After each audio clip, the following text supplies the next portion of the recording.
نحمده ونصلي کھولے بیس دیں ونسلم على رسوله النبي الكريم الأمين الحنين أما بعد فأعوذ بالله من الشيطان الرجيم بسم الله الرحمن الرحيم يا أيها الذين آمنوا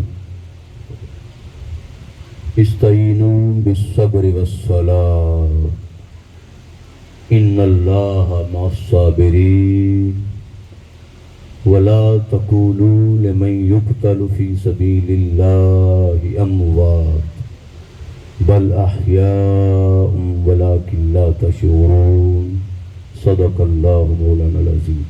تھوڑی سی بیس اور دیں اور آئیز کھولیں۔ انتہائی واجب الاحترام، قابل صد احترام آئیس دیں آئیس جملہ علماء کرام، بزرگان دین،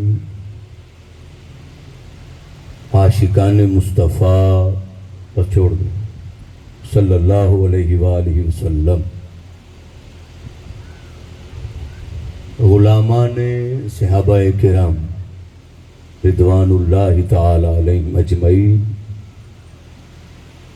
اور محبان اہل بیت اطہار سلام اللہ تعالی علیہ، شرکائے محفل ذکر شہدائے کرب و بلا اور امام علی مقام، منتظمین محفل، تحریک منہاج القرآن کے جملہ قائدین، ذمہ داران، عہدے داران، ہر طبقہ زندگی اور مکتبہ فکر سے تعلق رکھنے والے قائدین و امائدین علاقہ،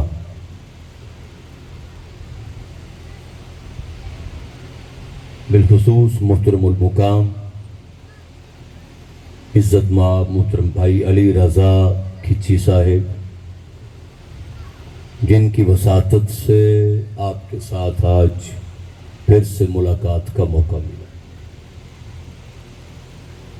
واجب الاحترام محترم المقام محترم سمیع اللہ صاحب، جو کہ ذیلی ناظم ہیں تحریک منہاج القرآن، اور عزت مآب محترم محمد یوسف صاحب، قابل صد احترام محترم غلام فرید مصطفی صاحب، اور عزت مآب محترم حاجی محمد صاحب، اور محترم محمد اشرف صاحب، خالد حبیب صاحب، اور انتظامیہ کے جملہ احباب، اور انتہائی قابل صد احترام مہمانان گرامی قدر، خواتین و حضرات، سامعین و سامعات، اللہ کا شکر ہے کہ جس نے ہمیں اپنے محبوب بندوں کے ذکر پاک کی محفل پاک میں جمع ہونے کی توفیق عطا فرمائی۔ دعا ہے کہ اللہ پاک ہمارا یہاں پہ آنا، مل بیٹھنا اپنی بارگاہ میں قبول فرمائے،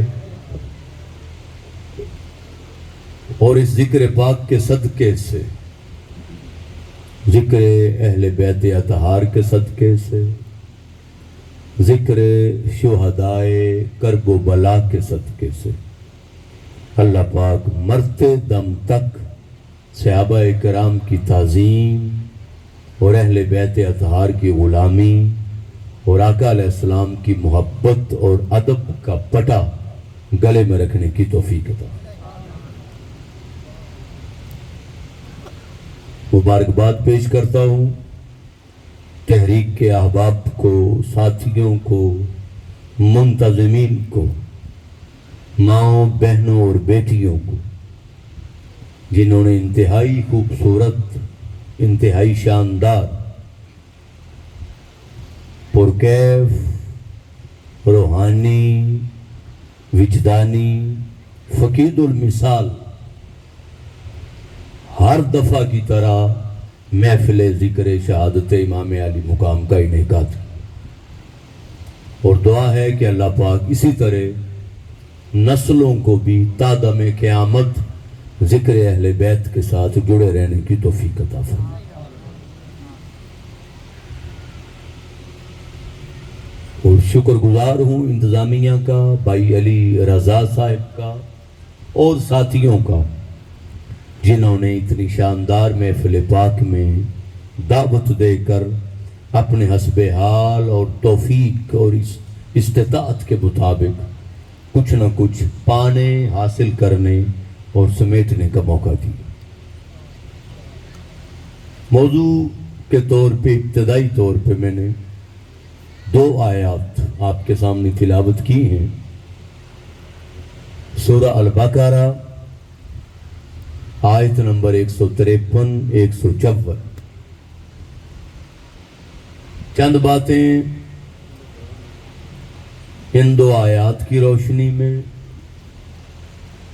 اور چند باتیں تذکرہ کربلا کے ذیل میں کر کے آپ سے اجازت چاہوں گا۔ سورہ البقرہ سورت نمبر 2 ہے اور آیت نمبر 153۔ پیچھے بیٹھے ہوئے ہیں مہمان، تھوڑے آگے نہیں ہو سکتے؟ برابر تھوڑا آگے، تاکہ ذرا انٹریکشن رہتی ہے ہم علماء کے ساتھ اور مہمانوں کے ساتھ، اگر ہو سکے جی مہربانی۔ میں معذرت خواہ ہوں، تکلیف کے لیے معافی چاہتا ہوں۔ ٹھیک ہے، بیٹھے، مہربانی، شکریہ، میں معذرت خواہ ہوں۔ اللہ پاک نے فرمایا یا ایھا الذین آمنوا، اے ایمان والو، اب غور کریے گا ذرا،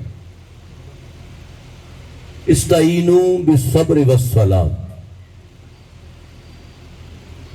مدد طلب کرو مجھ سے صبر اور نماز کے ذریعے۔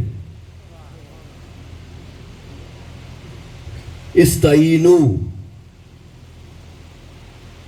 بالصبر والصلاۃ، صبر کے ذریعے اور نماز کے ذریعے۔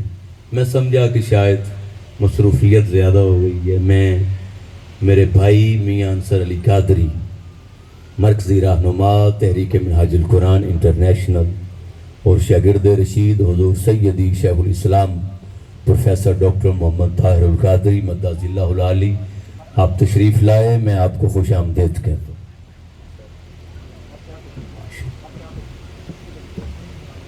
آپ ادھر آ جائیں ساتھ، آ جائیں، کوئی بات، آپ بیٹھیں ساتھ۔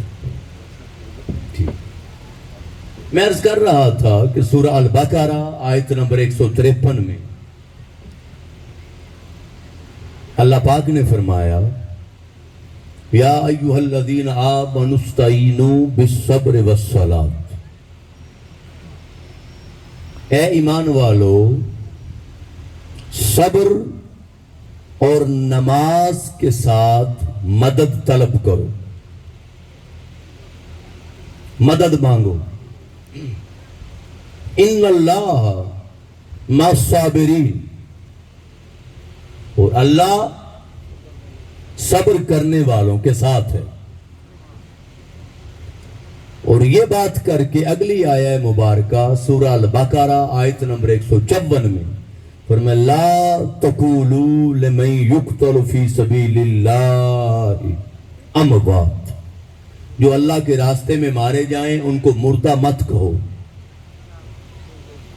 بل احیاء، وہ زندہ ہیں، ولیکن لا تشعرون، اور ان کی زندگی کی حقیقت کیا ہے تمہیں معلوم نہیں اور تمہیں شعور نہیں،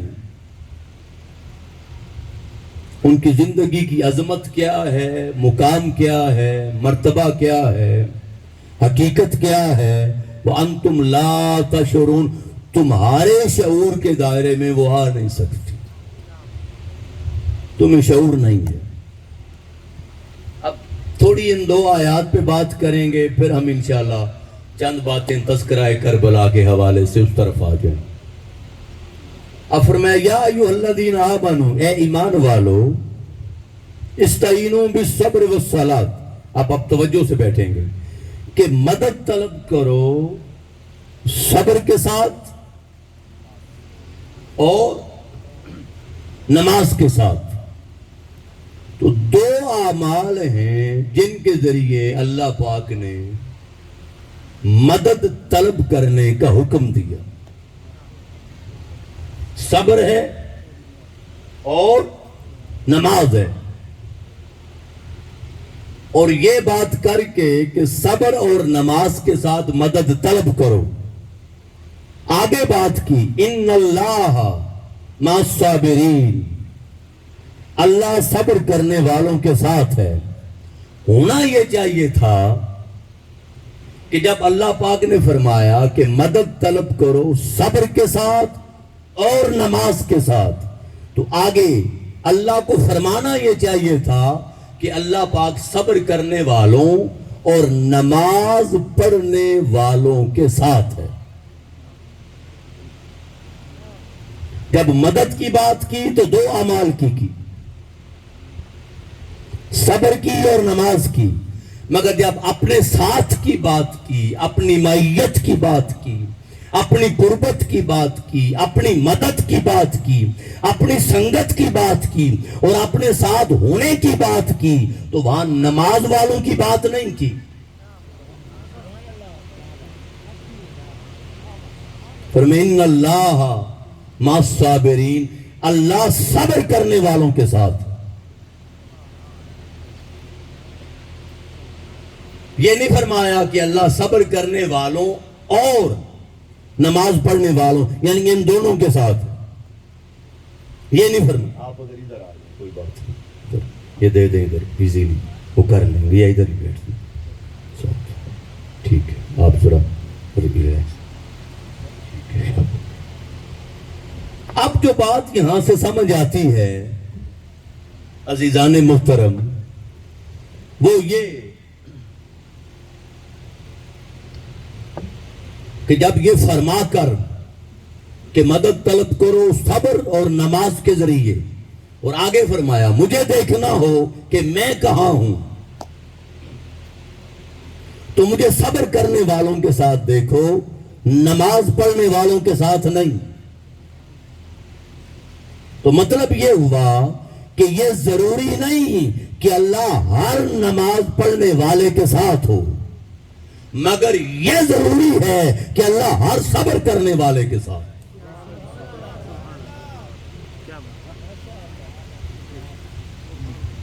یہ ضروری ہے کہ اللہ ہر صبر کرنے والے کے ساتھ ہو. اب اگر تھوڑا آسان کر دوں تو نمازیں تو عبداللہ بن ابی راس المنافقین بھی پڑھتا تھا،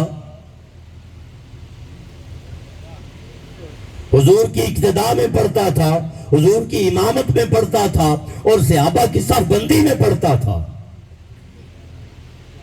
ذویل خویسرہ تمیمی گستاخ مصطفیٰ صلی اللہ علیہ وسلم، اس کے بارے میں حضور نے فرمایا تھا اے صحابہ ان کی نمازیں اور عبادتیں ایسی ہوں گی کہ تمہیں اپنی عبادت دیکھو گے تو ان کے مقابلے میں کم لگے گی، رشک آئے گا ان کی عبادت پر. تو نمازیں تو وہاں بھی تھیں.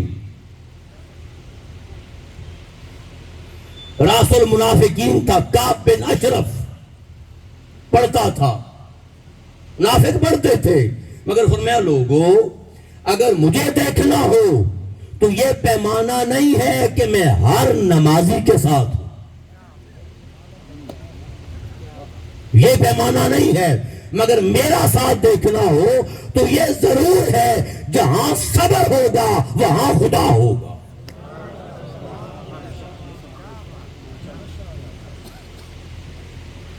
ایک بات تو یہ ہو گئی. اب دوسری بات کر لیتے ہیں،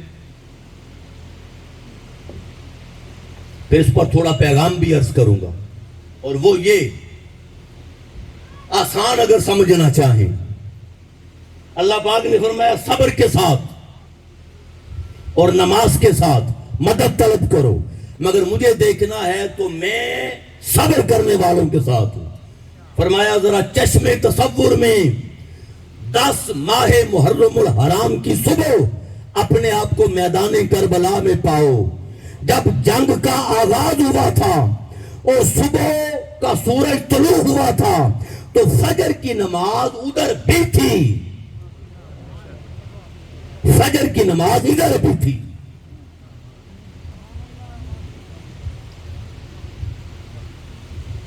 فجر کی نماز یزیدیوں نے باجماعت ادا کی تھی، اور فجر کی نماز حسینی قافلے نے امام علی مقام کی ابتدا میں باجماعت شہزادہ علی اکبر نے اذان دی تھی، ادا کی تھی۔ تو نماز ادھر بھی تھی، نماز ادھر بھی تھی، مگر صبر ادھر نہیں تھا، صبر ادھر تھا۔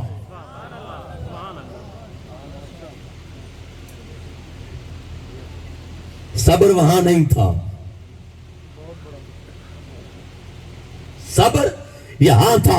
اللہ پاک نے فرمایا کہ مدد طلب کرو، مگر مجھے دیکھنا ہو کہ میں کہاں ہوں، مجھے دیکھنا ہو کہ میں کس کے ساتھ ہوں، مجھے دیکھنا ہو کہ میری مدد کس کے ساتھ ہے۔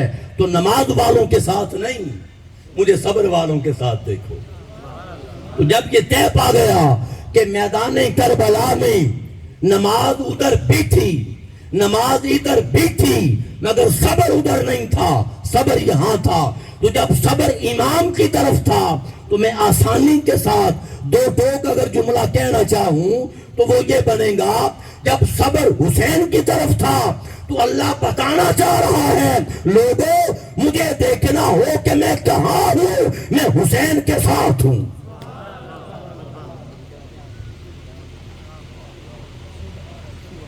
میں حسین کے ساتھ۔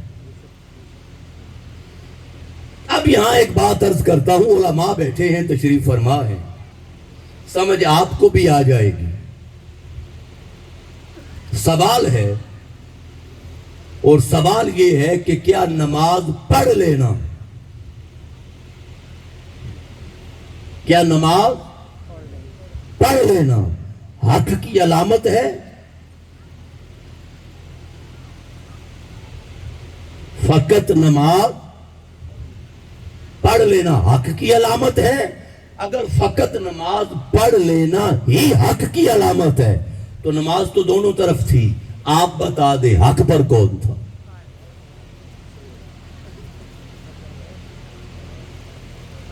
نماز تو دونوں طرف تھی۔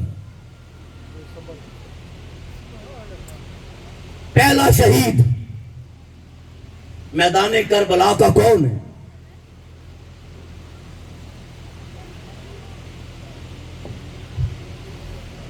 حضرت حر۔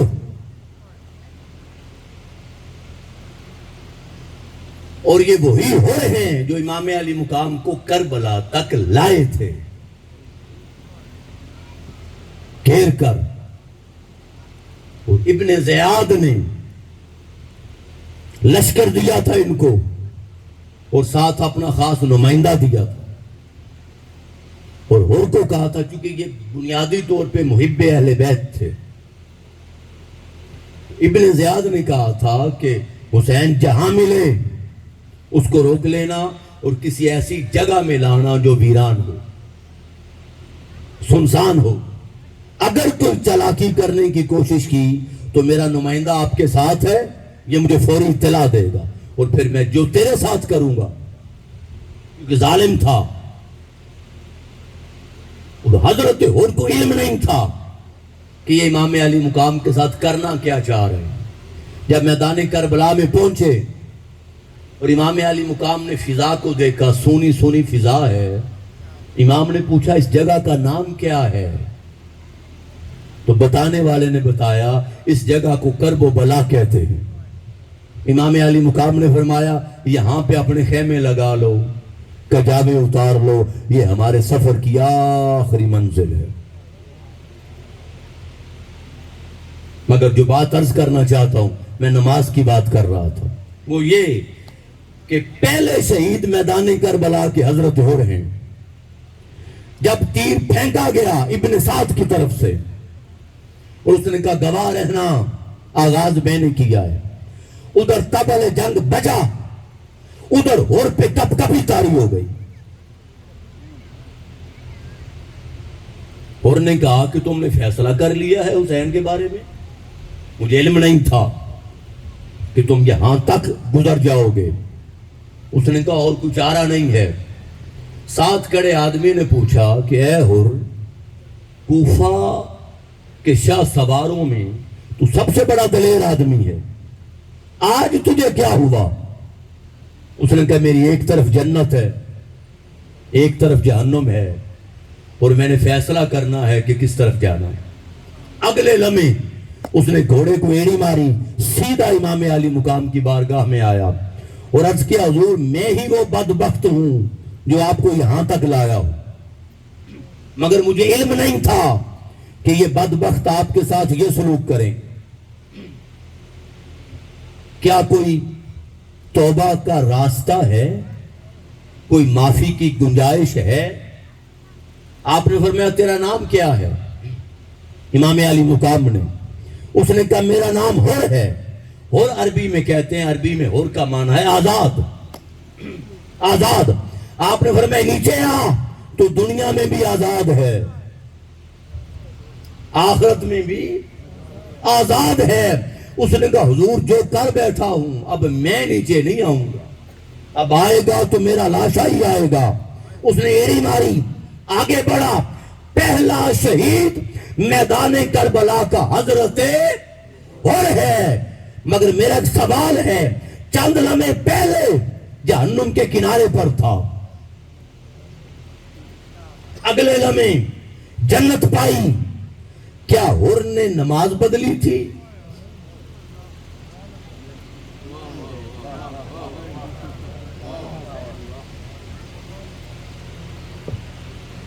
کیا حر نے قرآن بدلا تھا؟ کیا حر نے دین بدلا تھا؟ کیا حر نے شریعت بدلی تھی؟ سب کچھ وہی تھا، بدلا تو امام بدلا۔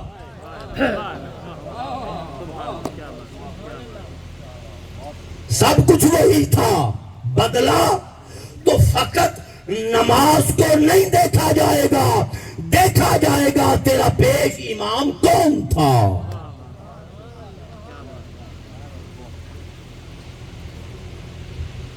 ایک بات، دوسری بات، اس پر تھوڑی میں بات کر لوں 5 منٹ کے لیے پھر آگے بڑھتے۔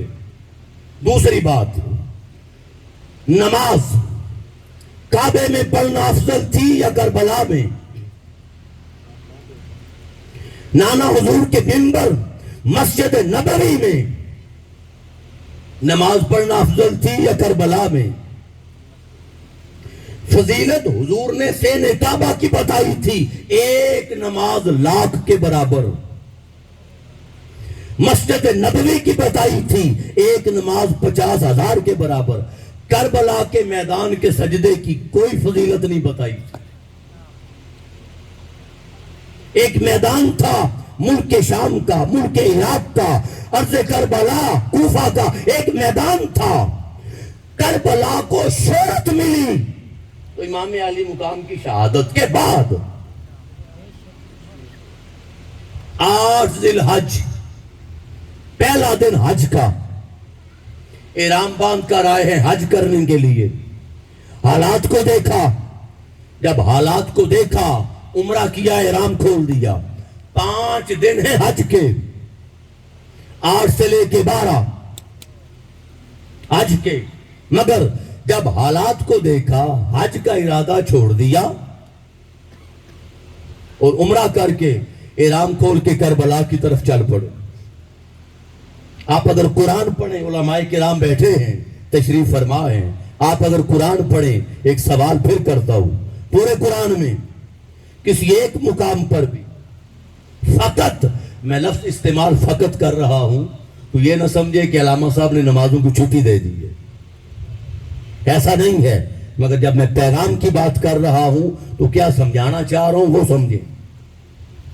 فقط کسی ایک مقام پر اللہ نے نماز پڑھنے کا حکم ہی نہیں دیا، جہاں فرمایا الذین یقیمون الصلاۃ، مومن وہ ہیں جو نماز قائم کرنے والے۔ جہاں فرمایا کہ نماز پڑھنے کے بعد فرمایا دعا کر رب جعلنی مقیم الصلاۃ، مولا مجھے نماز پڑھنے کے قابل تو بنا دیا، اب مجھے نماز قائم کرنے والا بنا۔ تو قیام نماز کی بات کی، تو نماز قائم کرنا، نماز ادا کرنا، فرق کیا ہے سن لیں۔ کربلا میں تھے، عمرہ کیا، احرام کھولا، مکہ میں سین کعبہ میں، اور کربلا کی طرف چلے۔ 8 ذی الحج کو سفر شروع کیا تھا اور 2 محرم کو امام علی مقام کربلا پہنچے۔ 24 دن یہ گزرے، 10 ماہ محرم الحرام کو واقعہ کربلا بپا ہوا، 8 دن یہ گزرے، 32ویں دن جا کے مارکہ کربلا ہوا۔ جب مارکہ کربلا 31 دن کے بعد ہوا تو پہلے 5 دن حج کر لیتے، بعد میں آ جاتے۔ حج ضروری نہیں سمجھا۔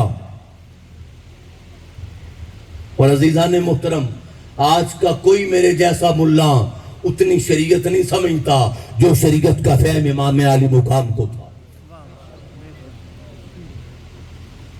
تو کیا فرق ہے نماز پڑھنے اور نماز قائم کرنے میں؟ سن لیں، اگر امن ہو، چین ہو، سکون ہو، عدل، انصاف، روٹی، کپڑا، مکان، صحت، علاج، تعلیم، روزگار، اگر ہر ایک کو برابر دہلیز پہ مل رہا ہو،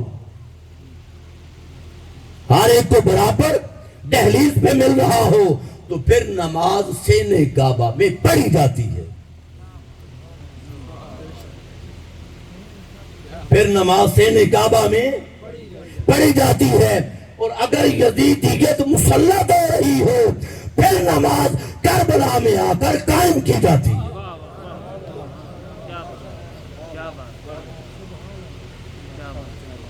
آپ کو سب کو پتا ہے امام علی مقام کی جب شہادت ہوئی، آپ کی عمر مبارک 56 سال 5 ماہ اور 5 دن تھی۔ 56 برس، 56.5 سال۔ مجھے ایمانداری سے بتائیں، کسی کی غیرت ایمانی یہ گوارا کرے گی سوچنے پر کہ معاذ اللہ استغفر اللہ پیچھے 56 سال امام علی مقام نے نماز ہی نہیں پڑھی تھی؟ پڑھی تھی یا نہیں پڑھی تھی؟ پڑھی تھی یا نہیں پڑھی تھی؟ پڑھی تھی۔ مگر میرا سوال ہے، ذکر 56 سالہ نمازوں کا ہوتا ہے یا کربلا کے ایک سجدے کا ہوتا؟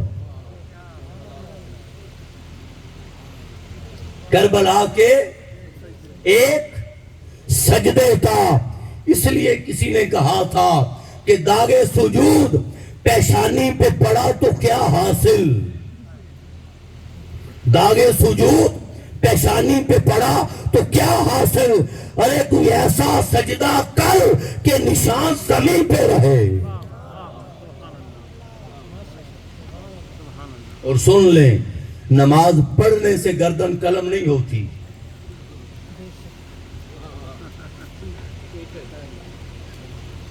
نماز کے نظام کو قائم کرنے سے گردن قلم ہوتی۔ اور علامہ نے کہا تھا، علامہ اقبال نے، تحریک آزادی پاکستان کا جب آغاز ہوا اس وقت بھی بعض نے فتوے لگائے تھے کہ نماز کی اجازت ہے، روزہ رکھنے کی اجازت ہے، حج ادا کرنے کی اجازت ہے، کیا ضرورت ہے الگ خطہ زمین کے لیے اتنی قربانیاں دینے کی؟ علامہ اقبال کلندر لاہوری، علامہ اقبال بول رہے تھے، ملا کو جو ہند میں ہے سجدے کی اجازت، ارے نادان یہ سمجھتا ہے کہ اسلام ہے آزاد۔ میرا خیال ہے اس پر کافی بات ہو گئی۔ تو فرمایا کہ مدد طلب کرو صبر کے ساتھ اور نماز کے ساتھ، مگر مجھے دیکھنا ہو کہ میں کہاں ہوں، میں کس کے ساتھ ہوں۔ تو مجھے ہر نماز والے کے ساتھ تلاش نہ کرو، مجھے ہر صبر والے کے ساتھ تلاش کرو۔ اب اگلی آیت پر تھوڑی بات کر کے پھر ہم پلٹ آئیں گے سایہ مبارکہ اور آگے انشاءاللہ مکمل کر دیں گے. کیا آگے فرمایا وَلَا تَقُولُوا، توجہ کریے گا، بڑی خاص بات. وَلَا تَقُولُوا لِمَنْ يُقْتَلُ فِي سَبِيلِ اللَّهِ أَمْوَاتٌ بَلْ أَحْيَاءٌ وَلَكِنْ لَا تَشْعُرُونَ. جو اللہ کے راستے میں مارے جائیں ان کو مردہ مت کہو، زندہ ہیں، تمہیں ان کی زندگی کا شعور نہیں ہے. قبلہ علامہ صاحب، قرآن کی ایک خبر ہوتی ہے، اطلاع ہے، خبر ہے، علم. قرآن نے خبر دی وہ اللہ ایک ہے، وہ اللہ هو اللہ احد، وہ اللہ ایک ہے. اب یہ فقط خبر تھی، عقیدہ نہیں تھا، فقط اطلاع تھی، توحید نہیں تھی. توحید کیسے بنی؟ جب اس خبر پر گواہی ذات کی آ گئی. اور ذات کیا؟ فرمایا عقیدہ اور توحید تب بنی. فرمایا محبوب کل آپ ان کو فرما دیں هو اللہ احد، وہ اللہ ایک ہے. کسی نے اللہ کو مانا، اللہ کو ایک مانا، وحدہ لا شریک مانا، یکتا مانا، بے مثل و بے مثال مانا، مگر کائنات کے نظام کو دیکھ کر، کہکشاؤں کے چلنے کو دیکھ کر، سورج اور چاند کے طلوع و غروب کو دیکھ کر، آبشاروں کے بہنے کو دیکھ کر، ندی نالوں کے چلنے کو دیکھ کر، پرندوں کے چہچہانے کو دیکھ کر، قمریوں کے گنگنانے کو دیکھ کر، حضرت انسان کے حسن کو دیکھ کر، پہاڑوں کے ہیبت و جلال کو دیکھ کر، اور کائنات کا نظام جو چل رہا ہے اور ٹکراؤ نہیں ہے، یہ سارا دیکھ کر اگر کوئی اس نتیجے پہ پہنچا کہ کوئی تو ہے جو نظام ہستی چلا رہا ہے، وہی خدا ہے، تو خدا کو مان کر بھی ایمان نہ بنا. ایمان نہ بنا. ایمان کب بنا؟ ایمان بنا کہ محبوب کل آپ ان کو فرما دیں. تو ایمان تب بنے گا کہ مصطفیٰ نے کہا ہے کہ خدا ایک ہے. جب اللہ کے ایک ہونے پر تاجدار کائنات کی گواہی آئی، وہی خبر ایمان بن گئی. ایسے ہی ہے حضور، ایسے ہی ہے. اب یہ بات آپ سمجھ گئے. اب آگے بڑھیں. قرآن نے کہا تھا لا تقولوا لمن يقتل في سبيل الله اموات، جو اللہ کے راستے میں مارے جائیں ان کو مردہ مت کہو. یہ ایک خبر تھی، یہ ایک اطلاع تھی. قرآن نے بتا دیا تھا اس کی شکل کیا ہے، زندگی کیا ہے، وہ شہید بولتا کیسے ہے، زندہ کیسے ہے، اس کا کسی کو کوئی خبر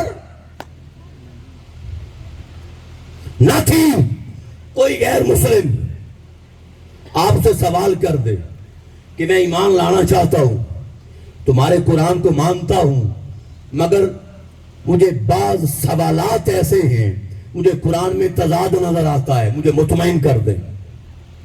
آپ کہیں بتائیں، کیسی مقام کو لے لیں کہ قرآن نے کہا ہے جو اللہ کے راستے میں مارے جائیں انہیں مردہ مت کہو، وہ زندہ ہیں. اب اگر دو لوگ پڑے ہوں، ایک طرف بقول آپ کے شہید، ایک طرف مردہ، تو سن وہ بھی نہیں رہا، سن وہ بھی نہیں رہا، بول وہ بھی نہیں رہا، بول وہ بھی نہیں رہا. جواب اس نے بھی نہیں دیا، جواب اس نے بھی نہیں دیا. تو قرآن کہتا ہے زندہ ہے. ذرا مجھے بتائیں فرق کیا؟ اس کو بھی دفن کرنا ہے، اس کو بھی دفن کرنا، فرق کیا ہے؟ تو خبر تھی، جواب کسی نے نہیں دیا تھا. اس کا جواب اس دن آیا، اس کی تصدیق اس دن آئی، اس کی گواہی اس دن آئی کہ دھڑ میدان کربلا میں تھا، سر نیزے پر شام کی گلیوں میں تھا، زبان حسین بولی، تلاوت آیات کر کے حسین نے بتا دیا لوگوں جو آج تک قرآن کہتا آیا ہے کہ شہید زندہ ہوتا ہے، میں گواہی دیتا ہوں قرآن نے حق کہا تھا۔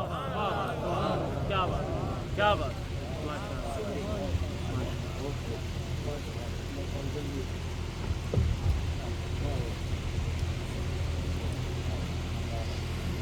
مولا کائنات شہید ہوئے، سیدنا علی اور مرتضی، قرآن بولا لا تقولوا لمن یقتل فی سبیل اللہ اموات، خبردار اللہ کے راستے میں مارے گئے ہیں مردہ مت کہنا۔ قرآن بولا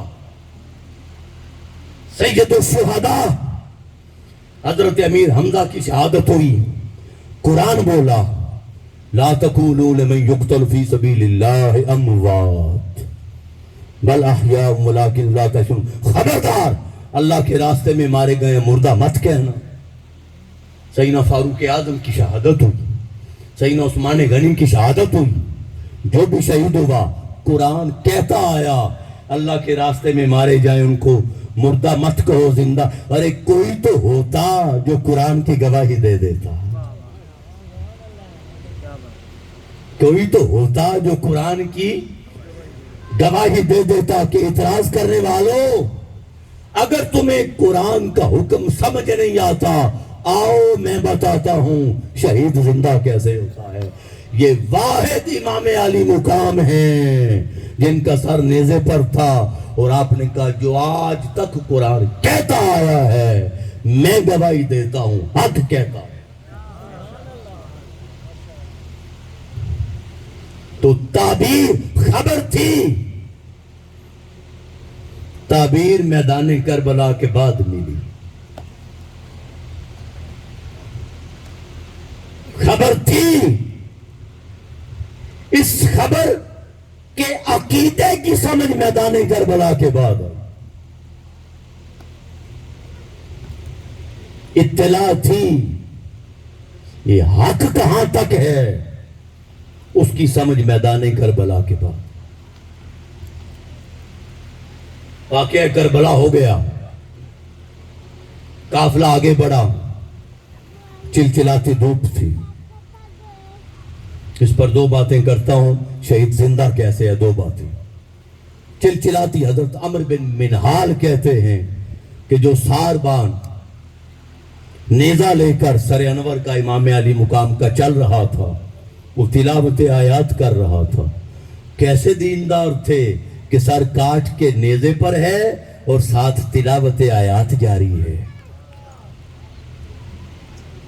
حافظ بھی تھے، حاجی بھی تھے، نمازی بھی تھے۔ آپ فرماتے ہیں کہ میں ساتھ چل رہا تھا اور تلاوت کرتے کرتے وہ سورہ کاف کی جب اس مقام پر آیا آیت اس نے تلاوت کی، ہم حسبتا ان اصحاب الکہف والرقیم کانوا من آیاتنا عجبا، یہ اصحاب کہف اور رقیم میری بڑی عجیب نشانیوں میں سے نشانی تھی۔ اس وقت آپ حضرت عمر بن منہال فرماتے ہیں فانطلق اللہ راس الحسین بلسان ضرب، اللہ پاک نے سر حسین کو بڑی فصیح و بلیغ زبان عطا فرمائی۔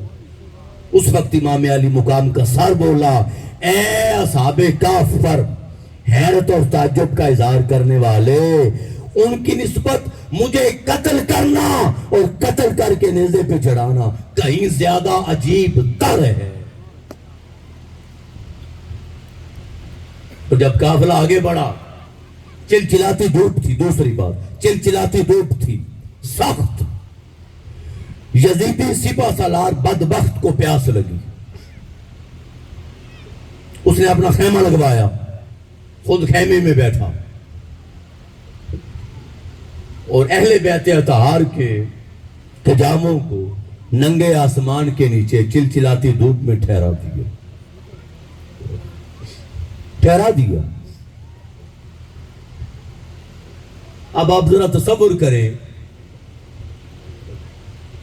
کہ جب نانا حضور کے منبر سے جدا ہوئے تھے تو کیا منظر ہوگا،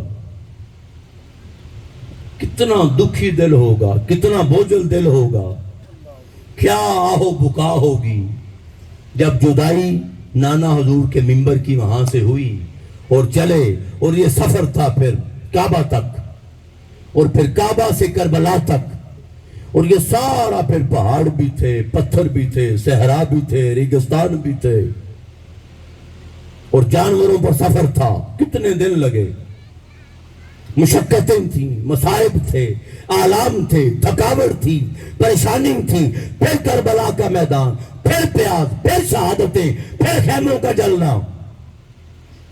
یہ سب ذرا نظروں میں لائیں، تصور. تو یہ جو دن وقت گزرا ہوگا کتنا مشکل گزرا ہوگا. تو جب کجاووں کو چلچلاتی دھوپ میں ننگے آسمان کے نیچے ان بدبختوں نے رکھ دیا، تو چھوٹی شہزادی سیدہ سکینہ، حضرت سکینہ معصوم شہزادی ہے، 6-7 سال کی عمر مبارک ہے، چھوٹی شہزادی، وہ کجاوے سے نکلی، کھیلنے کی عمر مبارک ہے، بچوں کی طرح، گھر بنانے کی، گروندے بنانے کی عمر ہے، اور سارا منظر سیدہ سکینہ اور بچوں نے اپنی آنکھوں سے دیکھا. کجاوے سے باہر نکلی تو ریگزارے کربلا میں اس جگہ پر ایک جھاڑی تھی، اور جھاڑی کی اوٹ میں تھوڑا سایہ تھا. تو حضرت سکینہ نے وہاں سائے میں ریت کا سرانہ بنایا اور سر رکھ کے لیٹ گئی. جب سر رکھ کے لیٹ گئی، آنکھ لگ گئی، پانی آ گیا. جب پانی آیا اس بدبخت نے پانی پیا اور پانی پی کر آگے بڑھے. اب اہل بیت اطہار کو علم نہیں تھا کہ شہزادی نہیں ہے. جب آگے بڑھے سورج ڈھلنے لگا، جب سایہ زیادہ ہو گیا، اندھیرا، سورج ڈھلا، وہ نیزہ جس پر امام علی مقام کا سر انور تھا وہ ساربان کے ہاتھ سے چھوٹا اور زمین میں گر گیا. اس نے زور لگایا، نیزہ نہیں نکلا، اور زور لگایا، نیزہ نہیں نکلا. اس نے سپاہیوں کو بلایا، نیزہ نہیں نکلا، ہر ایک نے آزما لیا. بالآخر انہوں نے امام زین العابدین سے کہا کہ آپ دیکھیں آپ کے بابا حضور کے سر انور کا نیزہ نہیں نکل رہا. آپ نے جب کھینچا، زور لگایا تو نیزہ نہیں نکلا. آپ سمجھ گئے، دوڑ کے سیدہ زینب کے پاس گئے اور کہا پھپھو جان ذرا گھر کے افراد گنتی کر لیں، لگتا ہے گھر کا کوئی فرد نہیں ہے، بابا حضور کے سر انور کا نیزہ نہیں نکل رہا. آپ نام لیتی، لبیک کی آواز آتی، نام لیتی، لبیک کی آواز آتی، نام لیتی، لبیک کی آواز آتی. جب نام لیتے لیتے حضرت سیدہ سکینہ کا نام آیا تو آواز نہیں آئی. دوبارہ نام لیا، آواز نہیں آئی. تسلی کے طور پہ پھر نام لیا. جب تیسری بار آواز نہیں آئی، سیدہ زینب تڑپ اٹھی، بے اختیار کجاوے سے چھلانگ لگا دی. سارا منظر نگاہوں میں گم گیا کہ جب امام علی مقام گھوڑے پہ سوار ہوئے تھے نا میدان کربلا کی طرف جانے کے لیے، مقتل کی طرف جانے کے لیے، امام علی مقام نے گھوڑے کی لگام کھینچی.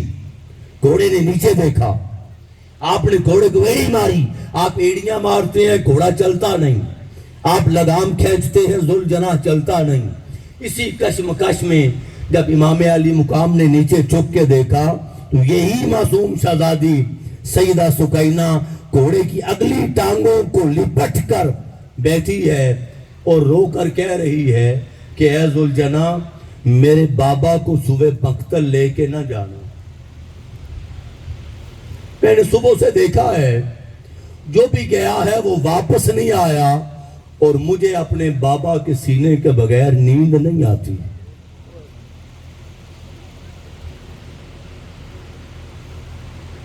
امام علی مقام گھوڑے سے نیچے اتر آئے. امام علی مقام نے شہزادی کو سنبھالا، سینے سے لگایا، ماتھا چوما، اور سیدہ زینب سے کہا تھا بہن زینب یہ میری چھاتی کے بغیر سوتی نہیں تھی، اس کا خیال رکھنا۔ جب جواب نہیں آیا تو سیدہ زینب کی نگاہ میں سارا منظر دوڑ گیا کہ بھائی حسین نے میرے سپرد کیا تھا۔ دوڑ کے پیچھے گئیں، جب دور پیچھے گئیں تو ایک نقاب پوش سفید چادر میں ملبوس خاتون بیٹھی ہے اور سیدہ سکینہ اس کی گود میں ہے۔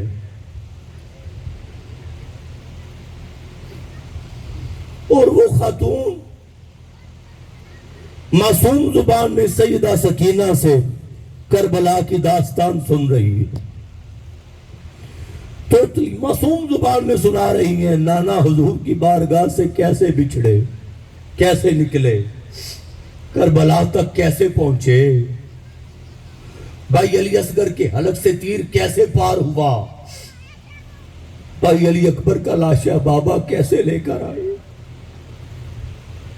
کیسے پانی بند ہوا۔ وہ شہزادی سے سن رہی ہے، شہزادی بھی سنا رہی ہے اور وہ خاتون رو رہی ہے۔ حضرت سیدہ زینب جب پاس آئیں اور کہا شہزادی کو سنبھالا اور کہا خاتون خدا تیرا بھلا کرے، اس ماحول میں دنیا میں کوئی ہماری مدد کرنے والا نہیں تھا، تو نے ہماری شہزادی کو بچی کو سنبھالا، ذرا بتا تو دے تو ہے کون۔ جب یہ بات کی اس خاتون نے چہرے سے نقاب ہٹایا، کہا بیٹی زینب تیری ماں فاطمہ ہوں، سکینہ کو اکیلا دیکھ کر قبر میں نہیں رہ سکی، عالم مثال میں روحانی طور پر تجسد مثالی میں سیدہ کائنات سیدہ سکینہ کو سنبھالنے آ گئی۔ اب یہ واقعہ تو ہو گیا، مگر جو بات میں عرض کرنا چاہ رہا ہوں، ایک گواہی دی اور دوسرا سر نیزے پر ہے، مگر پتہ ہے میری شہزادی قافلے میں موجود نہیں۔ جب تک شہزادی آئی نہیں، امام علی مقام کے سر انور کا نیزہ نکلا نہیں، تو در سے جدا نیزے پر سر ہو کر بھی اپنے قافلے کی قیادت کر رہے۔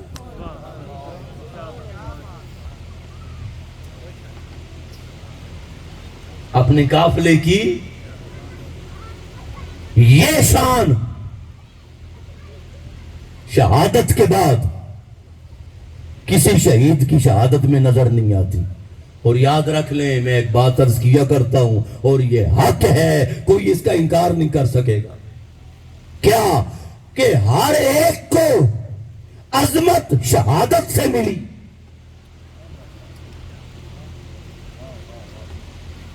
شہید کو، شہداء کو مقام ملا، عظمت ملی، مرتبہ ملا، رفعت ملی، گناہ معاف ہوئے، اللہ کی قربت ملی، دیدار ملا۔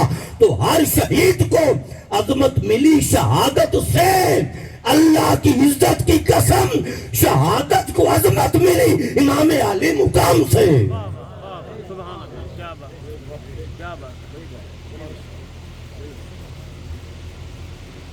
شہادت کو عظمت امام علی مقام سے۔ تو عزیزان محترم، نمازیں ادھر تھیں مگر صبر ادھر تھا، اسی طرح آگے بڑھے۔ چلو یہ واقعہ بھی ساتھ ملا کہ پھر ہم کربلا کی طرف آگے بڑھے۔ جب شام کے بازار آئے تو جانے سے پہلے اعلان ہو چکا تھا کہ بغاوت کچل دی گئی اور باغیوں کے سر معاذ اللہ قلم کر دیے گئے۔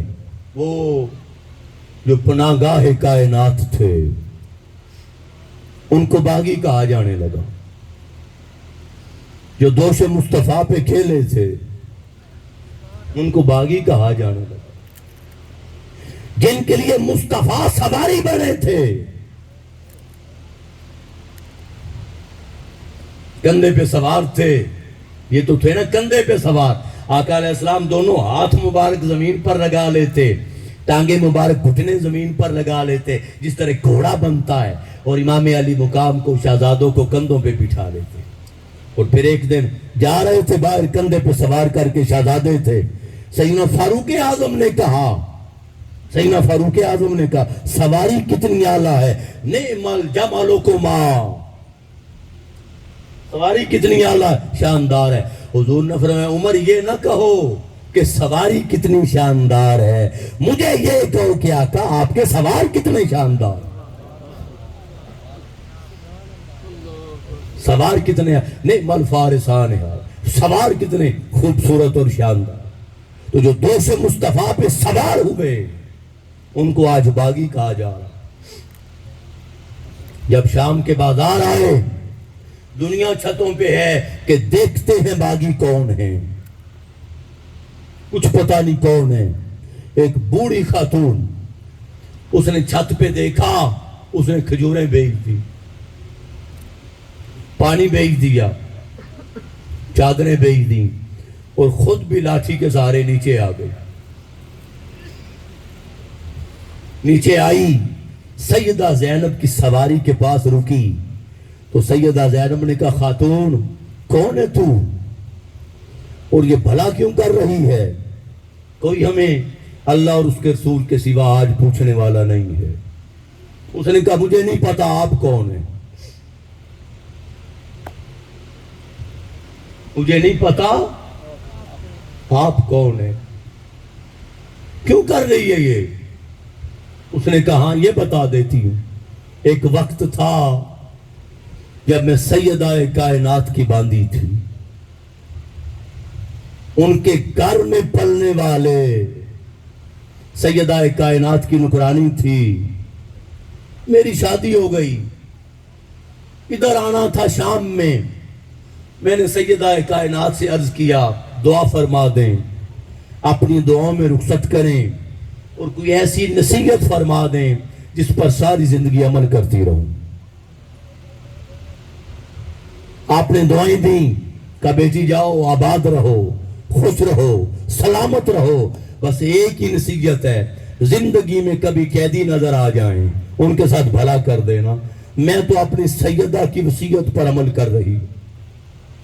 سیدہ زینب کی آہ نکل گئی۔ آپ نے فرمایا خاتون بی بی بتا، دنیا میں تو مال و اسباب اب ہمارے پاس نہیں ہے، لوٹا ہوا قافلہ ہے، دعا کر سکتی ہوں، بتا تیری کوئی آرزو ہو۔ اس نے کہا کوئی آرزو نہیں، بس ایک دعا کر دے۔ کیا؟ کہ جب میں سیدہ کائنات کے گھر نکرانی باندھی تھی ان کی بیٹی زینب تھی، وہ میری گود میں کھیلا کرتی تھی، ان کے شہزادے اور حسن اور حسین تھے معصوم، ان کو میں کھلایا کرتی تھی۔ پتہ چلا تھا کہ شہزادہ حسن مجتبیٰ کو زہر دے دی گئی، بس اتنی دعا کر دیں، مدت بیت گئی ہے جا نہیں سکی، اتنی دعا کر دیں کہ کبھی زینب سے ملاقات ہو جائے اور کبھی حسین کو دیکھ لو۔ سیدہ زینب نے چہرے سے کپڑا ہٹایا، کہا بی بی مبارک ہو تیری دعا قبول ہو گئی، میں زینب ہوں، یہ جو نیزے پہ سر ہے یہ حسین کا سر ہے، جو پناہ گاہ کائنات تھے، جن سے پوری کائنات کو رزق ملتا تھا اور جن کی چکی کے چلنے سے کائنات کے گھر پلتے تھے، آج ان کو باغی کہا جا رہا ہے اور آج ان کو بازاروں میں چلتے پانی پیش کیا جا رہا ہے کھجوریں۔ تو جو عرض کرنا چاہ رہا ہوں وہ یہ کہ نمازیں دونوں طرف تھیں، صبر۔ یزید نے اپنے کسی شخص سے پوچھا جب شہادتیں ہو گئیں تو پوچھا کہ میں جیتا یا حسین؟ اس نے کہا یزید تو ہار گیا، حسین جیت گیا۔ اس نے کہا یہ کیسے؟ میں تخت پہ بیٹھا ہوں، سب کے سر قلم ہو گئے، حسین کیسے جیت گیا؟ اس نے کہا اول روز سے میں قافلہ حسین کے ساتھ ہوں، تو نے جو جتن کیے، پانی بند کرنے سے لے کر خیموں کے جلنے تک اور بیڑیاں پہنانے تک اور ننگے کجاووں پر بٹھانے تک تک اور سفر تک تو جو کر سکتا تھا تو نے کیا. خدا کی قسم حسین اور قافلہ حسین کی اللہ کی یاد میں نے غفلت نہیں پائی. یہ ثابت قدم رہے, ان کے ماتھے پہ شکن نہیں آیا.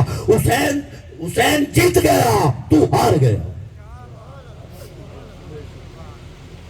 کربلا کا شاہ حسین, کربلا کا شاہ حسین, کربلا کا شاہ حسین. حسین جیت گیا, تو ہار گیا. 9 ماہ محرم ہے, 10 کی آگے صبح طلوع ہونی ہے. امام علی مقام نے تلوار کے ساتھ ٹیک لگائی, اونگ آ گئی. اتنی دیر میں یزیدی لشکر آیا. جب گھوڑوں کے ٹاپوں کی آواز آئی, حضرت عباس آئے, سیدہ زینب آئی. امام علی مقام نے آنکھ کھولی, پوچھا یہ شور کیسا ہے؟ حضرت عباس علمدار غازی عباس. آپ نے کہا بھائی یزیدی لشکر آ گیا.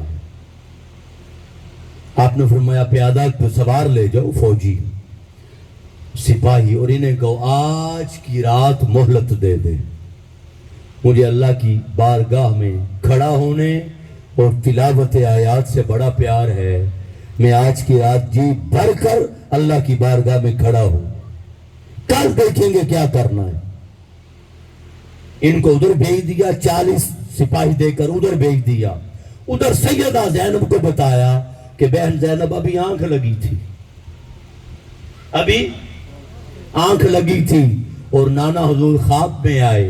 نانا حضور نے فرمایا حسین انکا ستروح الینا, آرام کا وقت ختم ہوا, اب آرام کل میرے پاس آ کے کرنا.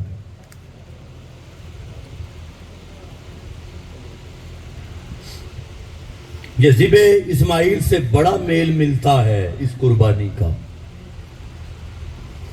ادھر بھی 9 کو دکھایا گیا تھا ذبح کرتے ہوئے, ادھر بھی 9 کو حضور نے بشارت دی تھی.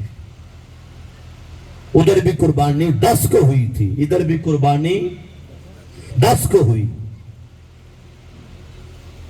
جب یہ بات کی تو سیدہ زینب سلام اللہ تعالی علیہا نے کہا ہے افسوس, مصیبت کی گھڑی آ گئی. امام علی مقام نے کہا بہن زینب صبر کرنا.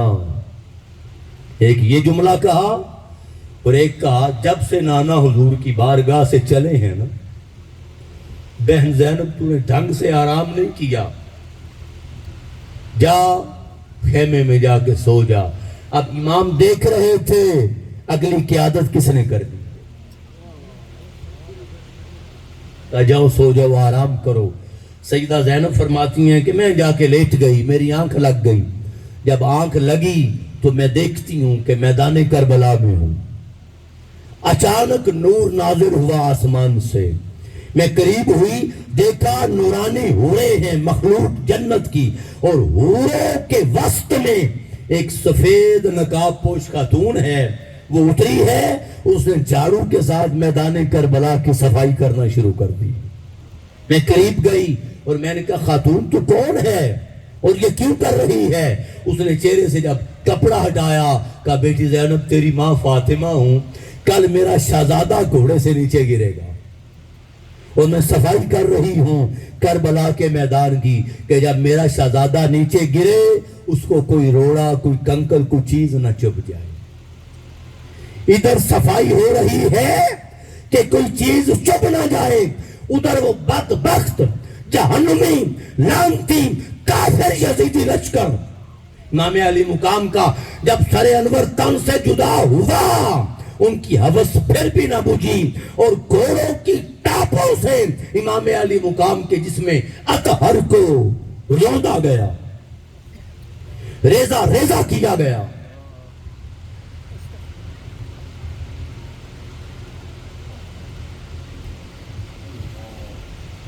دس کا سورج طلوع ہوا, جنگ کا آغاز ہوا. پہلے شہداء امام علی مقام کے اصحاب تھے. جب اصحاب امام علی مقام شہید ہو گئے تو خانوادہ رسول میں پہلا شہید شبیہ مصطفیٰ، تصویر مصطفیٰ، دو شہزادوں کو کھڑا کرتے تو مکمل تصویر بنتی حضور کی. حضرت حسن مجتبی اور حسین مرتضی دونوں کو کھڑے کرتے تو مکمل تصویر بنتی. مگر شہزادہ علی اکبر سر سے لے کر پاؤں تک شبیہ مصطفیٰ تھے. 17 سالہ نوجوان، سب سے پہلا شہزادہ خاندان مصطفیٰ میں سے شہزادہ علی اکبر میدان کربلا میں گئے. دیر تک لڑتے رہے اور اتنی دلیری سے لڑے، اتنی دلیری سے کہ جدھر جاتے یزیدی لشکر دم دبا کے بھاگ اٹھتا. خیمے والے امام علی مقام اور اہل بیت اطہار دیکھتے تھے کہ شہزادہ کہاں ہے تو نظر نہیں آتے تھے. ایڑیاں اٹھا اٹھا کے دیکھتے تو گرد و غبار اڑتی نظر آتی. جدھر گرد جاتی پتا چلتا کہ ہمارا شیر ادھر کو جا رہا. لڑتے رہے، تیروں کے زخم آئے، نیزوں کے زخم آئے، تلواروں کے زخم آئے. لڑ کے جب پیاس نے نڈال کر لیا تو امام علی مقام کی بارگاہ میں پاس آئے اور عرض کیا ابا جان ان زخموں کی پرواہ نہیں ہے، اور لڑنا چاہتا ہوں اور یزیدیوں کو واصل جہنم کرنا چاہتا ہوں، مگر پیاس نے نڈال کر دیا ہے، اگر تھوڑا پانی مل جائے تو تازہ دم ہو کے پھر جانا چاہتا ہوں. امام علی مقام نے کہا بیٹا پانی تو نہیں ہے، مگر شاید آج کے دن کے لیے نانا حضور نے زبان چسائی تھی، وہ خشک زبان ہے میرے پاس. یہ بات کر کے امام علی مقام نے اپنی زبان مبارک شہزادہ علی اکبر کے منہ میں ڈال دی. تازہ دم ہوئے، پھر لڑتے رہے دیر تک. بالآخر نیزہ آیا اور نیزے کا پھالا سیدھا سینے میں پیوست ہو گیا. بے اختیار آواز نکلی یا ابتاہو ادرکنی، اے ابا جان مجھے سنبھالیے. امام علی مقام بپھرے ہوئے شیر کی طرح آگے بڑھے اور راوی بیان کرتا ہے کہ نیزہ لگنے کے باوجود شہزادہ زمین پہ نہیں گرا، زمین پہ آ رہا تھا. امام علی مقام نے سنبھالا اور کہا ابا جان لڑنا چاہتا ہوں مگر یہ نیزہ رکاوٹ بن رہا ہے، اگر آپ اس کو نکال دیں. امام علی مقام نے کیا جگرا تھا باپ کا. امام علی مقام نے نیزہ نکالا، خون کا فوارہ نکلا، روح کفر سے انسری سے پرواز کر گئی.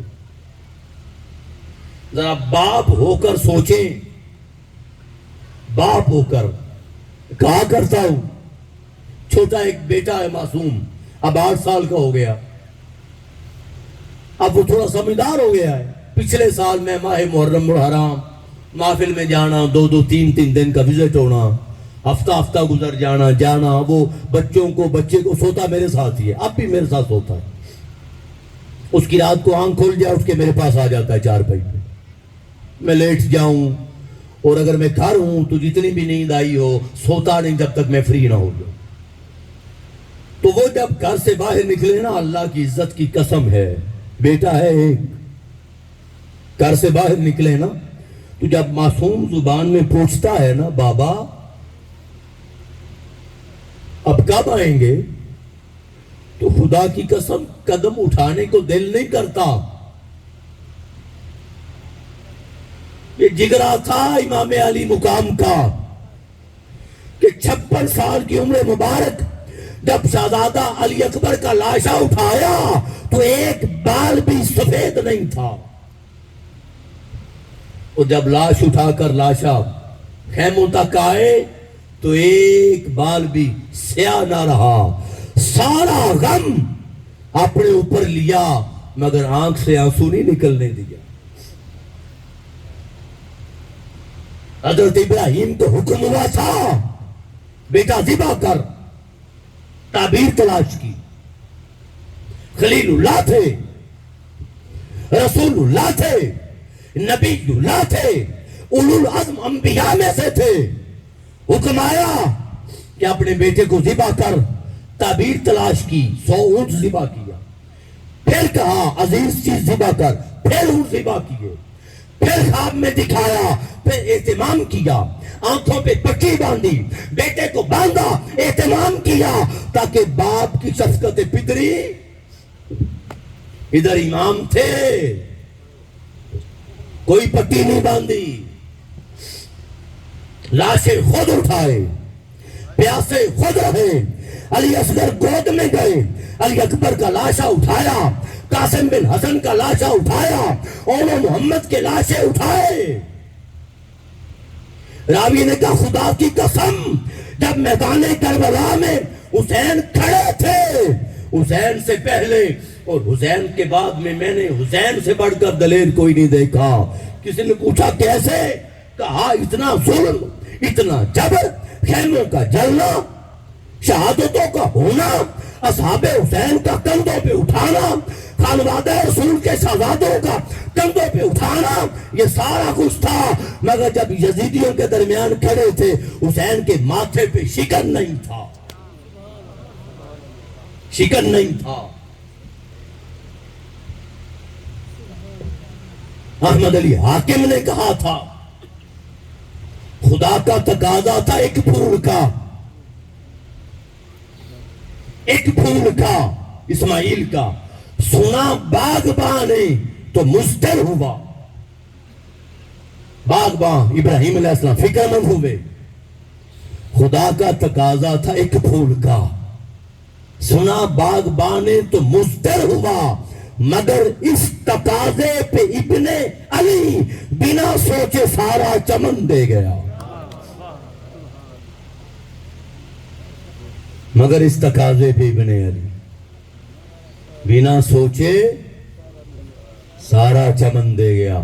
کسی نے کہا کہ قتل حسین قتل انسانی ہے، میرے شیخ نے کہا یہ قتل انسانی نہیں ہے، یہ قتل انسانی فقط نہیں ہے، حسین کا قتل اور حسین کی شہادت یہ شہادت مصطفیٰ ہے، اور حسین کی اذیت یہ اذیت مصطفیٰ ہے، یہ اذیت ہے۔ وہ کسی نے کہا تھا نہیں نہیں، یہ فقط گردن حسین نہ تھی، نہیں نہیں، یہ فقط گردن حسین نہ تھی، نبی کے بوسوں کو بھی کاٹا ہے تیرے خنجر نے، نبی کے بوسوں کو بھی کاٹا ہے تیرے خنجر نے۔ یہ وہ گردن تھی جس پر بوسے مصطفیٰ دیتے تھے۔ تو جب آگے بڑھے، واقعہ کربلا ہو گیا، تو راستے میں موصل کا مقام آیا، وہاں پر ایک گرجا آیا، بس ایک دو باتیں اور ختم کر دیتا۔ گرجا آیا، گرجا، وہاں پر عیسائی پادری نے دیکھا کہ سر ہیں اور کٹے ہوئے سر ہیں اور خواتین ہیں، مستورات ہیں، دیکھو حقانیت شہادت امام علی مقام، مستورات ہیں۔ اس نے پوچھا کون ہے؟ بدبختوں نے کہا یہ نبی کا نواسہ حسین ہے اور یہ ان کا خانوادہ خاندان۔ تڑپ اٹھا، اس کا بدبخت تو بڑے احسان فراموش ہو۔ اس نے کہا 10,000 دینار لے لو، بڑی خاص بات ہے، توجہ طلب، 10,000 دینار لے لو، ایک رات کے لیے سر مجھے دے دو، اور یہ خانوادہ اور یہ قافلہ میرے سپرد کر دو۔ یہ بھی ملتا ہے کہ اس عیسائی کو ایک رات پہلے حضور خواب میں ملے تھے، ملتا ہے، مگر اگر آپ اس پر بات حوالے کی لے لیں تو واقعہ اس نے کہا ایک رات مجھے دے دو، 10,000 دینار دے لے لو۔ دولت کے پجاری تھے، جہنم کے کتے یزیدی، انہوں نے پیسے لے لیے، سر دے دیا، توجہ کریے گا، سر دے دیا اور قافلہ سپرد کر دیا۔ اس نے کمرہ خالی کروایا، کمرہ صاف کروایا اور سیدہ زینب کو اس نے کہا میں تمہارے نانا کا کلمہ تو نہیں پڑھتا مگر اتنا جانتا ہوں کہ جتنا گھر عظیم ہونا اتنی آزمائش بڑی ہوتی ہے، صبر کرنا صبر کرنا۔ سیدہ زینب نے دعا دی، شکریہ ادا کیا حوصلہ افزائی کرنے پر۔ کمرہ اس نے خالی کروایا اور کمرہ خالی کروا کے مستورات کو ٹھہرا دیا وہاں پر،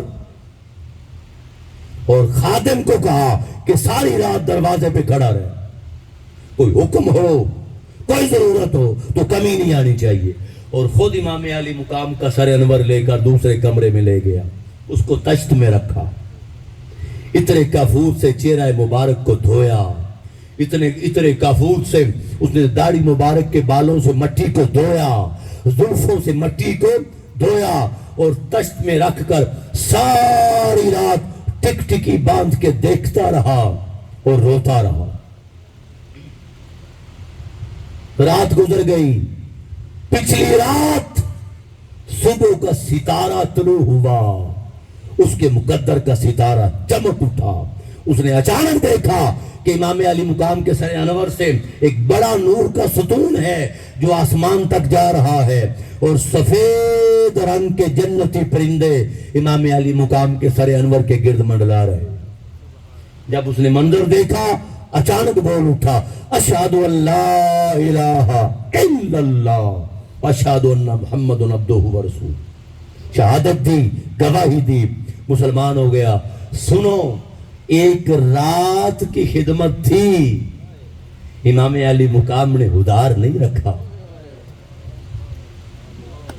ایمان کی دولت سے نواز دیا۔ اور جب قافلہ چلنے لگا اس نے اس خادم سے کہا تو جان، تیرا گرجا جانے، اب میں ان کے بغیر نہیں رہ سکتا۔ جب وہ 10,000 اشرفیاں ان بدبختوں نے تھیلی انڈیلی آپس میں تقسیم کرنے کے لیے، تو وہ اشرفیاں ٹھیکریاں بن چکی تھی، مٹی کی بکریاں ٹھیکریاں، اور وہ ٹھیکری کے ایک طرف سورہ ابراہیم کی آیہ مبارکہ وَلَا تَحْسَبَنَّ الَّذِينَ ظَلَمُوا أَيَّ مُنْقَلِبٍ يَنْقَلِبُونَ وَلَا تَحْسَبَنَّ اللَّهَ غَافِلًا عَمَّا يَعْمَلُ الظَّالِمُونَ، ایک طرف یہ لکھا تھا کہ تو گمان نہ کر کہ جو ظالموں نے کیا ہے اللہ اس سے غافل ہے، اور دوسری طرف سورہ شعراء کی آیت لکھی تھی جو میں نے پڑھی کہ ان قریب ظلم کرنے والے یہ دیکھ لیں گے اَيَّ مُنْقَلِبٍ يَنْقَلِبُونَ، ان کو جہنم میں قیامت والے دن کس کروٹ پلٹا جاتا ہے۔ اللہ پاک نے دنیا میں گواہی دے دی یہ دائمی جہنمی ہیں، اور یاد رکھ لو دائمی جہنمی مسلمان نہیں ہو سکتا، دائمی جہنمی کافر ہے، مشرک ہے، یا اعتقادی منافق ہے۔ کافر دائمی جہنمی ہے۔ یزید کے دربار تک پہنچے، سیدہ سکینہ کی گردن میں رسی تھی اور رسی ٹائٹ تھی، آواز مشکل سے نکلتی تھی۔ اس نے کہا یہ کون ہے؟ جواب نہ آیا۔ اس نے پھر کہا یہ کون ہے بچی، جواب کیوں نہیں دیتی؟ پاس کھڑی عورت نے، خادمہ نے کہا یہ حضرت سکینہ بنت حسین ہے، رسی ٹائٹ ہے اس لیے آواز نہیں نکل رہی۔ اس نے فوجی سے کہا کھول دو۔ جب فوجی آگے بڑھا اور دوڑ کے سیدہ زینب کی گود میں جا گری۔ سیدہ زینب نے کہا بدبخت یزید، یہ خون رسول ہے، یہ مر جائے گی مگر غیر کا ہاتھ نہیں لگنے دے۔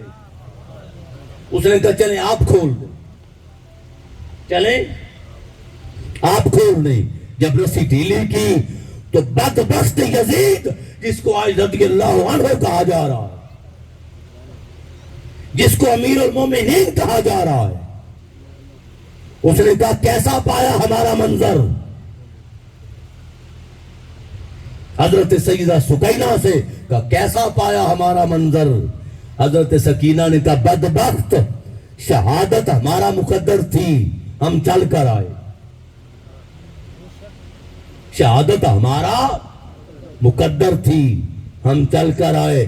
اب انتظار کر قیامت والے دن ہمارے منظر کا.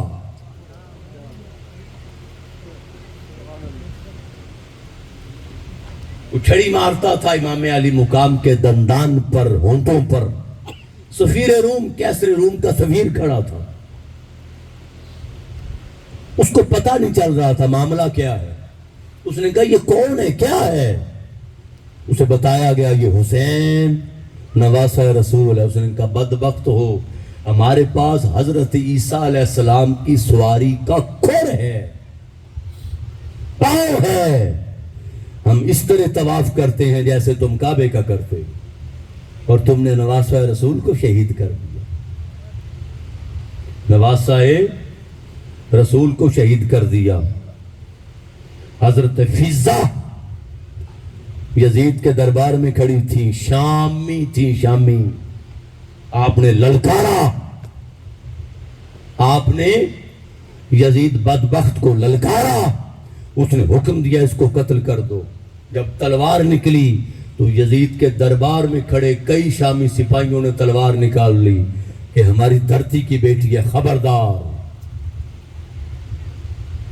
ہم اس کے قریب نہیں آنے دیں گے. اس وقت سیدہ زینب کی ٹھنڈی آہ نکلی.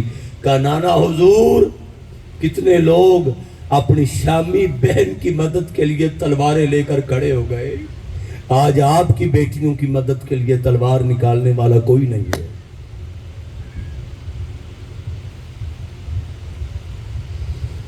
کوئی نہیں ہے. شہادت امام علی مقام ہوئی، ہر شہادت دیکھی جاتی رہی، مگر جب سر حسین تن سے جدا ہوا، صحابہ فرماتے ہم نے دیکھا سورج چھپ گیا، آسمان پر سیاہی آ گئی، ستارے ٹکرا گئے، سورج گرہن لگا، آسمان سرخ ہو گیا. شہادت امام علی مقام کو نہ آسمان دیکھ سکا، نہ زمین دیکھ سکی. ملک شام، ملک عراق، ملک دمشق، ارض کربلا کا کوئی پتھر اٹھایا جاتا، زمین سے خون کا چشمہ پھوٹتا، آسمان سے خون کی بارش ہوئی. دیواریں شہادت امام علی مقام کے بعد کتنے دن دیواروں سے جلے ہوئے بنے ہوئے گوشت کی بدبو آتی رہی. امام جلال الدین سیوطی رحمت اللہ تعالیٰ علیہ نے لکھا شہادت امام کے بعد 3 ماہ تک آسمان سرخ رہا، 6 ماہ تک کنارے سرخ رہے. اور آج بھی جو سورج غروب ہوتا ہے اور غروب ہونے کے ساتھ سرخی آتی ہے، یہ سرخی شہادت امام علی مقام سے پہلے نہیں تھی، یہ شہادت امام علی مقام کے بعد ہوئی. آج بھی سورج جب غروب ہوتا ہے امام علی مقام کے غم میں رو کے غروب ہوتا. قلم نمودار ہوا اور خون کے ساتھ لکھا گیا اترجو امتن قتلت حسینہ شفاعت جدہ یوم الحساب. یہ جو جماعت ہے، یہ جو گروہ ہے، کیا یہ امید رکھتا ہے جنہوں نے حسین کو قتل کیا ہے، کیا حسین کے نانا قیامت والے دن ان کی شفاعت کریں گے؟ اور ایک روایت یہ ہے ملک شام کی فتوحات کے لیے صحابہ گئے، راستے میں گرجا آیا، اس کی دیوار پہ لکھا تھا اترجو امتن قتلت حسینہ شفاعت جدہ یوم الحساب. صحابی نے پادری سے پوچھا یہ شعر کس نے لکھا ہے؟ شعر اس نے کہا آپ کے نبی کی آمد سے بھی 300 سال پہلے کا یہ شعر لکھا ہوا، 300 سال پہلے کا، کہ کیا وہ جماعت اور وہ گروہ جنہوں نے حسین کو شہید کیا وہ قیامت والے دن حسین کے نانا کی شفاعت کی امید رکھتے ہیں؟ یہ مایوس ہے شفاعت مصطفیٰ سے. شفاعت پیغام یہ ہے عزیزان محترم شہادت امام علی مقام کا. میرا ایک سوال ہے، علماء تشریف فرما ہے، ہماری نفرت یزید سے کیوں ہے؟ ہم یزید سے نفرت کیوں کرتے؟ اس لیے کہ اس نے امام علی مقام اور خانوادہ رسول کو شہید کیا، مگر وہ تو شہید ہوئے تھے کربلا میں اور امام کھڑے ہو گئے تھے مدینہ پاک میں، تو مطلب پھر امام کی نفرت یہ نہیں تھی، امام کا کنسرن کوئی اور تھا، اور وہ کنسرن جو امام کا تھا وہ پیغام کربلا ہے۔ اور پھر عام طور پہ یہ ہم آتے ہیں، یہ نیک عمل ہے کوئی شک نہیں، یہ ہم جب بھی راستے میں آئے سبیلیں لگی ہوتی ہیں، جنگ بکھر کی طرف خاص طور پہ یہ ایک ٹرینڈ ہے، سبیلیں لگی ہوتی ہیں اور ہاتھ روک دے دے کر روک روک کر محبت کے ساتھ پانی پلاتے ہیں، جائز ہے، منع نہیں، باعث اجر ہے، باعث ثواب ہے، مگر میرا ایک سوال ہے، کیا سبیل امام نے لگائی تھی؟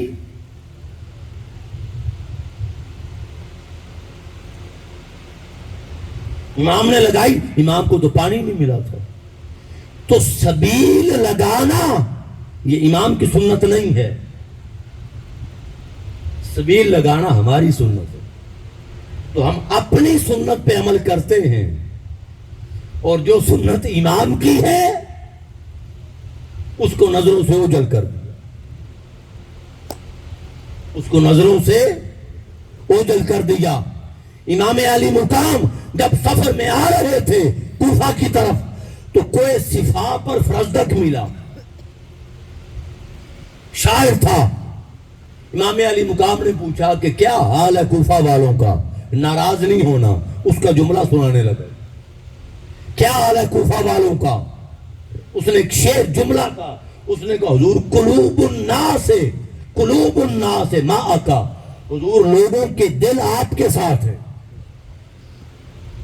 نعرے آپ کے لگائیں گے، محبت آپ سے کریں گے، دم آپ سے کروائیں گے، تعویذ آپ سے لیں گے، بیعت آپ کی کریں گے، ہاتھ آپ کے چومیں گے، امام آپ کو مانیں گے، نعرے حسینیت کے آپ کے لگائیں گے اور محبت کا اظہار آپ سے کریں گے۔ قلوب الناس معاکا وسیوفہم مع بنی امیہ، اور ان کی تلواریں بنو امیہ کے ساتھ، دل آپ کے ساتھ ہیں، تلواریں بنو امیہ کے ساتھ ہیں، تو نتیجہ کیا نکلا کہ دل میں حسین ہو، دل میں حسین ہو اور کردار میں کوئی اور ہو، دل میں حسین ہو اور کردار میں کوئی اور ہو، اسے کوفی کہتے ہیں۔ محبت اور کردار یکجا نہ ہو تو بندہ حسینی نہیں بنتا، بندہ حسینی، اور امام نے ثابت کر دیا، سر کٹ کے تیرا چڑھ جائے نیزے کی نوک پہ، لیکن یزیدیوں کی بیعت نہ کر قبول۔ دعا ہے اللہ پاک ہمیں اسی محبت میں، عشق میں مرتے دم تک زندگی گزارنے کی توفیق عطا فرمائے، اور امام علی مقام جس مقصد کے لیے کربلا کی طرف آئے تھے اس مقصد کو سمجھنے اور عملی طور پہ قدم اٹھانے کی توفیق عطا فرمائے۔ والسلام علیکم ورحمۃ اللہ وبرکاتہ۔